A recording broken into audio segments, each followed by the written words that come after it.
Hi, my name's Phil. I like talking about politics, and after 100 days of Brexit, companies and individuals are still having problems importing and exporting goods across the Brexit border. Of course, the greater problems exist when exporting from Britain to either Northern Ireland or the EU, which is because of the checks that Boris Johnson's government is too scared to implement in the other direction, giving the green light to smugglers, of course, possibly for years to come. And one of the major issues, which is certainly not a teething trouble, that is creating so many problems is related to groupage. So that's what I'm going to be discussing here. But first, if you'd like to be notified of daily news and politics, please subscribe to the channel and click the bell notification icon.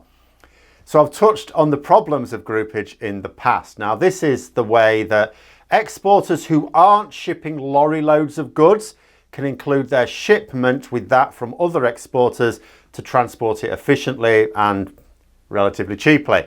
It's a standard practice within the EU. It is not, however, standard practice from outside the EU single market. In fact, according to companies who have to deal with all the bureaucracy, the EU's customs code isn't really set up for the process terribly well. I suppose at the very least not set up for such a massive economy to be doing it on such a scale right on their doorstep, because there has never been such an economy in the past. And the problem is this. So you may be exporting a small shipment of goods from Britain to the EU. It might be for an individual domestic customer, and that package may just be like a litre in size. It might be for a small business. Maybe you're shipping a whole pallet of goods, but still falling well short of a lorry load. So a single lorry may be carrying hundreds of these individual consignments. Each consignment needs the associated paperwork to be completed and presented. Now, how much paperwork depends on what the goods are exactly. If the goods are subject to SPS controls, that is the sanitary and phytosanitary controls, then it will be quite a lot. And of course, all the paperwork needs to be completed before that lorry goes anywhere. Your consignment may be loaded and your paperwork all filed, but it's still going nowhere until everyone else's is as well. Some exporters will be more or less efficient at doing this, and so will take longer or less time. Some will have more paperwork to sort out, which delays everyone else's. So let's say this lorry contains, say, 500 consignments. Now that can take a while for the checks to be completed, again, depending on what they are. But this is still a step in the process that didn't really happen to any serious degree beforehand. The cumulative effect of this alone is going to create delays that are not going to go away. But then let's say there's something wrong with, let's say, one of the documents. So 499 consignments are all fine and dandy, but one consignment has something amiss with a single document attached to the export. All 500 consignments are now held up until that one issue on that one document for that one consignment has been resolved. Now, if that issue is a straightforward error, then you could argue that will add a bit of time to the overall journey, perhaps a day or two. A classic early problem I seem to be remembering reported was putting UK in the origin box instead of GB. Now that matters because the UK is split into two customs areas now. Great Britain is in one and Northern Ireland in another. Hence the nonsense of the government talking about the UK internal market as a singular term. Doesn't exist, did do, doesn't now. But let's say the problem with the paperwork isn't just a single problem, a little error like that could be resolved remotely. Let's say there are multiple issues that cannot be resolved in a timely manner. And with hundreds of consignments, there's a high chance of this. It only needs one. The whole lorry can then be simply turned back around. You can't come through here, back you go. Customs authorities in the Netherlands or France, for example, are not going to waste a lot of time when they've got other lorries to deal with. There comes a point where it's such a mess that they just send the whole lot back. And this has been happening. This isn't hypothetical. We've experienced lorries being turned around in their hundreds a day at one point. Now, I don't know to what extent this situation has improved at all, because the government don't make it easy to get up-to-date information, which I'm guessing means that the story now may be better, May well be better, but still pretty bad. There may be hundreds of consignments on the lorry sent back that are fine and have the paperwork filled out immaculately. Doesn't matter, they're going back with the rest of them. Your goods are back in your warehouse. You have to email your customers and arrange transport once again. In doing so, you will risk having it sent with another lorry and different consignments that will run into the same problems because one of those consignments is wrong. A delivery that would have previously taken a few days can now take a week, 2 weeks, over a month if you're really unlucky. The end result of this is obvious: a frustrated customer at the other end who will try very hard to find an alternative supplier elsewhere.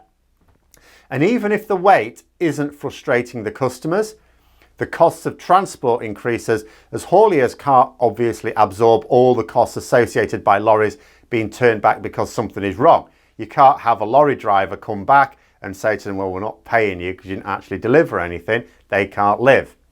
And it might be that it's not the paperwork that's wrong. There have been reports of consignments being sent back because of the size. You know, when we were in the single market, we could just ship what we wanted around the market. Obviously, it had to be lawful, but you know, we were part of the same market. Now we don't trade with the single market. There's a lot of talk of the single market. We do not trade with it. We trade with the Netherlands, with Ireland, France, Germany, Belgium, Spain, Portugal, and so on. They all have different rules. Some have limits on how large a consignment of sweets, for example, can be shipped. Or candy, if you're a confused American there. Confectionery, shall we say. Some loads were being sent back, not because the paperwork was wrong, not because the goods themselves are banned. They're fine, it's just you were sending too much of them. There are limits now for some countries on some goods.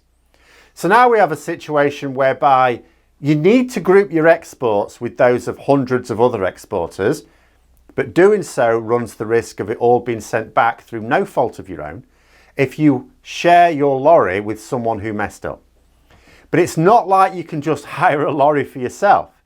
You know, even if you had quite a lot to send, it was like half a lorry load, but that's still too much. And for the small consignments, a pallet or less than a pallet, no. You know, you couldn't possibly sell to the EU customers if you had to charge them a full lorry for the transport costs. Small exporters, whether it's an individual or whether it's a small business, literally have no choice but to just send it and hope for the best. Hope it doesn't come back. Hope it doesn't get stuck in customs for a week.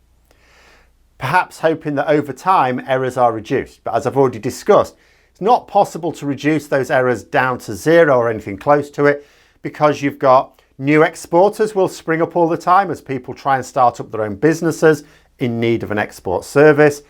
And you have established businesses who may get better at filling in the paperwork, but then need to export to a country they've not had previous dealings with, and the paperwork's all very different. Because your paperwork isn't to the EU necessarily, it's to these individual different countries. Errors are inevitable.